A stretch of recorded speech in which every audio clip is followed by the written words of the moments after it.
The Global Leaders Summit on Countering ISIL and Violent Extremism was organized by the United States President Barack Obama in response to the threat posed by ISIL to international peace and security.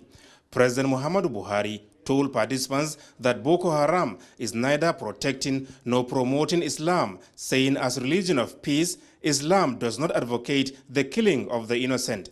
He lamented that recourse by the terrorist group to mass executions and public beheadings became notoriously widespread after the declaration of allegiance to ISIL.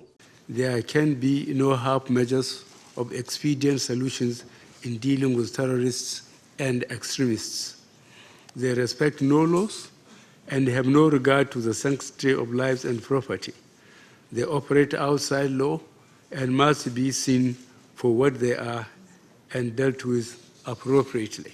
President Muahmmadu Buhari said although efforts by the United Nations and other international community to contain ISIL are commendable, good governance, which entails transparency, accountability, and the rule of law, remains the basis on which to kickstart the process of ridding the world of the menace of terrorism and violent extremism. We in Africa need also dedicate ourselves to uphold the mandate of the African Union Peer Review Mechanism and other good governance initiatives that we have adopted in our region to encourage conformity with political, economic, and corporate governance values.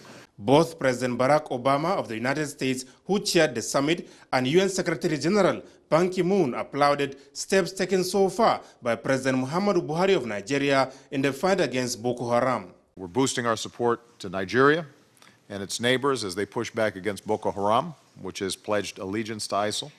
And we're creating a new clearinghouse to better coordinate the world's support for countries' counterterrorism programs so that our efforts are as effective as possible. I continue to urge leaders to listen very carefully to the grievances and aspirations of their people and address them. Participants at the summit were unanimous that member states need to address socio-economic grievances in order to prevent young people from turning to violent extremism. From New York, Adamu Sambo, NTA News.